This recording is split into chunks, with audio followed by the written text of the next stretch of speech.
যে রোজ আপনাকে যুক্ত করা হয়েছে, বলেন আপনি।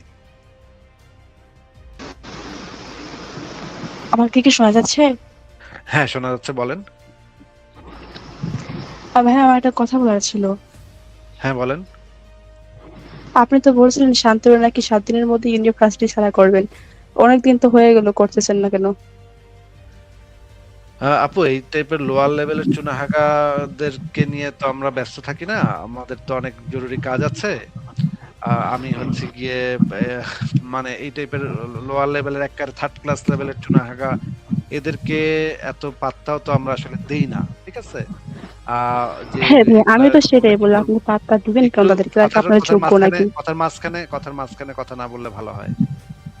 একটু বলেন। নিজেকে মিউট করে একটু শোনেন আগে। এই বলেন। টাইপের একদম নিচু লেভেলের লোয়ার লেভেলের চুনাহাগা, সান্ডা, তারপরে এই যে গরু রায়হান, এগুলাকে তো আমরা এত গুরুত্ব দেই না, হ্যাঁ। কিন্তু যে মেয়েটা তার বিরুদ্ধে অভিযোগ করেছে, সেই মেয়েটাকে আমি জানিয়েছি, সেই মেয়েটার কাছে যত ইনফরমেশন আছে সেই ইনফরমেশন গুলো আমাকে পাঠালে আমি সেটার বিরুদ্ধে ব্যবস্থা নিব। কিন্তু এই মেয়েটা এখন পর্যন্ত সেই তথ্যগুলো আমাকে পাঠায় নাই। তথ্যগুলা না পাঠালে আমি কিভাবে সেটার বিরুদ্ধে অ্যাকশন নেব? আমাকে তো সেই জিনিসগুলা দিতে হবে, প্রোভাইড করতে হবে। আমি যে একটা মেইল লিখবো বা আমি যে একটা চিঠি লিখবো, সেটার জন্য তো আমার এভিডেন্স দিতে হবে, এবং প্রত্যেকটা এভিডেন্সের জন্য আমার একটা বিশ্লেষণ দিতে হবে যে এখানে কি ঘটেছে। সেটা ছাড়া তো আমার পক্ষে কোনো কিছু করা সম্ভব না। এই কারণে ওই মেয়েটাকে আমি বলেছিলাম যে আপনি আমাকে পাঠায় দিয়েন সেগুলা, কিন্তু মেয়েটা এখন পর্যন্ত পাঠায় নাই। মেয়েটার সাথে যোগাযোগের চেষ্টা হচ্ছে। দেখি যদি মেয়েটা যোগাযোগ করে তাহলে আমরা অতি দ্রুত এটার আমরা ব্যবস্থা নিব। হ্যাঁ, বলেন। হ্যাঁ হ্যাঁ, ঠিকই বলেছেন, এটার বিরুদ্ধে আসলে পদক্ষেপ নেওয়া উচিত। আজকে ওই মেয়েকে করতেছে, কালকে আমাকে করবে না, তার তো কোনো গ্যারান্টি নেই, তাই না? তাছাড়া আমি শুনলাম যে যে আমাদের আসাদ নূর ভাই, উনি ওনাকে বলছে কেস টেস করবে, এখনো করতেছেন, আমি তো অপেক্ষায় ছিলাম। সেটা জায়গা মতো, মানে তারা জায়গা মতো পেয়ে যাবে তাদের যে মানে কাজের যে কনসিকুয়েন্স, সেটা তারা জায়গা মতো পেয়ে যাবে। আপনারা এগুলো নিয়ে টেনশন করেন না, আমরা জায়গা মতো দিয়ে দিব। জি। ভাই, টেনশন তো ওদের নিয়ে হয় না, টেনশন তো আপনার নিয়ে হয়, কারণ আপনি তো একজন বাটপার, বাটপার আসিফ, আপনিও বাটপার, ফ্যাশনেরও বাটপার। আচ্ছা, ঠিক আছে। এই যে এটা বলে কি আপনি জিতেছেন, মানে খুব ভালো লাগছে আপনার এখন মনে?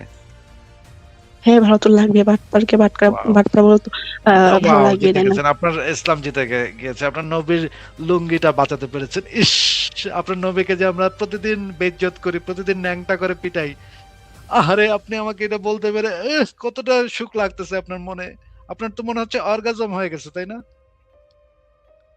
অর্গাজম হয়েছে এই কথাটা বলতে পেরে, আমাকে বাটপার বলতে পেরে আপনার তো নিশ্চয়ই এখন অর্গাজম হচ্ছে নিচে, নাকি? বলেন, বলেন। আপনার তো খুশিতে আহ মানে এই যে দেখেন চলে গেছে, মানে খুশিতে অর্গাজম হয়ে গেছে।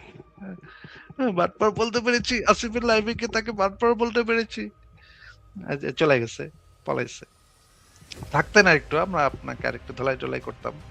এই মানে সোনাহাগা সান্ডা এগুলো পাঠায়, হ্যাঁ, সান্ডা আর গরু রায়হান।